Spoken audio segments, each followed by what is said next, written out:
You ever get that feeling? That creeping dread that something's not quite right?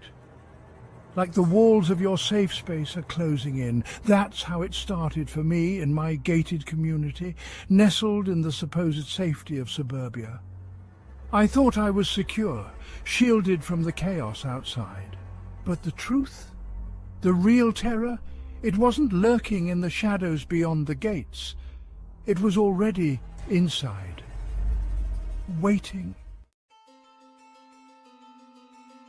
We bought into it, you know. The illusion of security, gated entrance, security patrols, the whole 9 yards. But the cracks started showing pretty quickly. The security gate more often stuck open than not. The patrols more like joyrides for bored guards. And the management, clueless, complacent. They kept saying it's a safe community, these things don't happen here. But the truth was, they didn't want to know. Ignorance was bliss, right? It started subtly, a creak on the stairs, a rustle outside my window. I brushed it off as an overactive imagination. But then came the noises at my door, soft at first, almost hesitant, then bolder, more insistent. Someone was out there, testing the locks, trying to get in. My heart pounded in my chest, each bump and scrape sending chills down my spine. I lay there, frozen in fear, praying they wouldn't succeed. The scraping sound of metal on metal pierced the silence. They were picking my lock. Panic seized me. My safe haven, my sanctuary was being violated. I grabbed my phone, my hand shaking so badly I could barely dial. The police, security, who would come faster? Every second stretched into an eternity. The lock clicked. I scrambled back, adrenaline coursing through my veins. My baseball bat, usually relegated to weekend games, suddenly felt heavy, reassuring in my hands.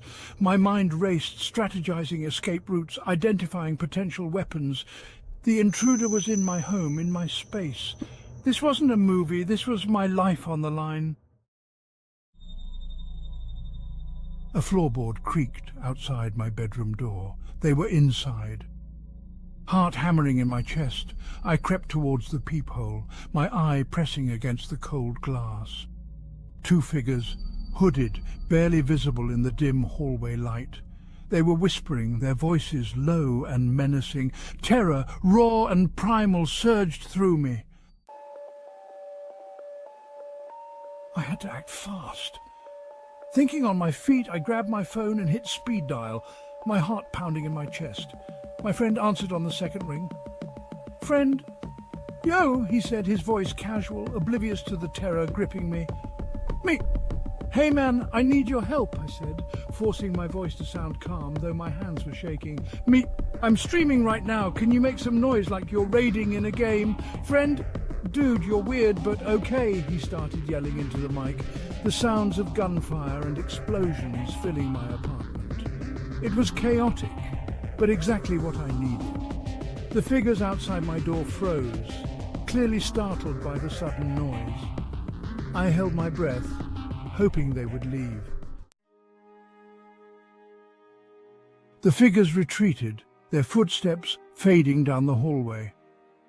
I stayed put, my back against the door until the sirens wailed in the distance. The police arrived, followed by the apathetic eyes of the security guard. "Must have been kids messing around," he mumbled, not even bothering to hide his disinterest.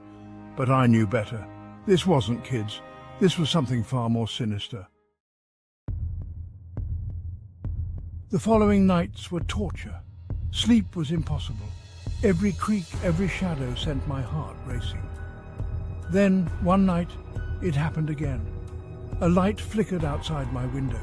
Not the warm glow of a street lamp, but the harsh beam of a flashlight. Someone was out there, watching my building. He stood there for what felt like hours, his face obscured by the darkness. Then, just as silently as he appeared, he vanished. The fear became a constant companion. I double-checked locks, reinforced windows, slept with a weapon under my pillow. I tried talking to my neighbours, but they dismissed my concerns. It's a safe community, they echoed, their words ringing hollow in my ears. But I knew the truth. The sense of security we'd all bought into was a facade, a flimsy veil hiding a much darker reality. One particularly cold night, I was jolted awake by a sound I couldn't place. A scraping, a rattling coming from the back of my apartment. I grabbed my bat, my heart pounding against my ribs. Creeping towards the source of the noise, I discovered the unthinkable. My back door, the one I rarely used, was ajar. The lock, tampered with, hung uselessly from the frame.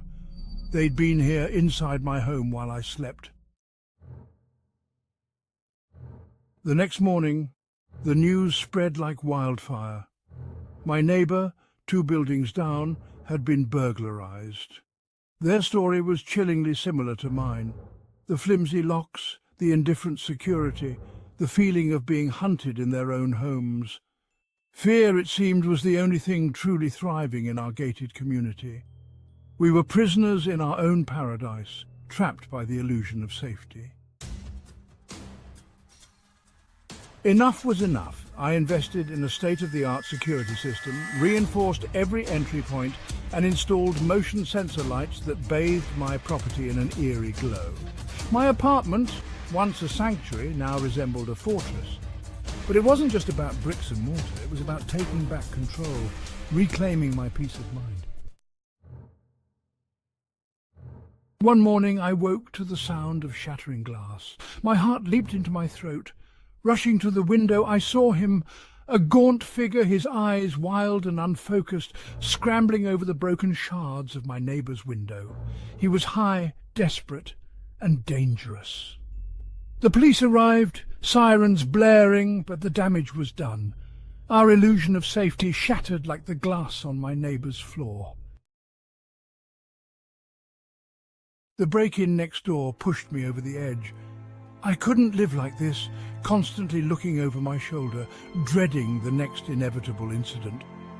I called the police, my voice trembling, and reported everything. The attempted break-ins, the stalker with the flashlight, the escalating sense of dread that permeated my every waking moment. For the first time, they listened. Days turned into weeks, and the police presence increased. Patrol cars cruised the streets, their lights casting an unsettling glow on the manicured lawns. Neighbours, once oblivious, now exchanged wary glances, their eyes darting to shadows, their hands clutching pepper spray and personal alarms. We were a community living on edge, united by fear and a shared sense of vulnerability. The investigation continued, but the sense of unease lingered.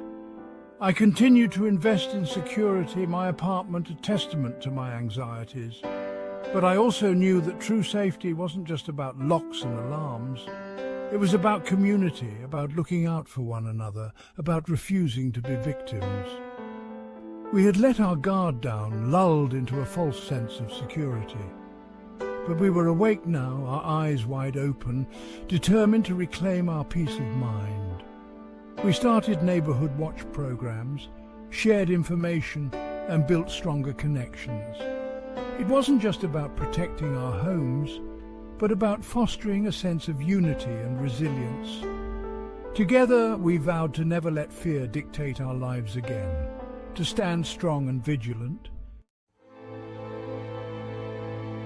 They say home is where the heart is. But what happens when your home becomes a source of terror? When the walls meant to protect you feel like they're closing in, suffocating you with every creak and shadow? I'm still picking up the pieces, rebuilding my sense of safety, brick by brick, alarm by alarm, camera by camera. But the fear, it lingers. A constant reminder that even in the supposed sanctuary of a gated community, the monsters are real. And sometimes they're already inside, lurking in the places you least expect. The journey to reclaim peace is long, and every step is haunted by the echoes of past fears. Yet I move forward, hoping that one day the walls will feel like home again.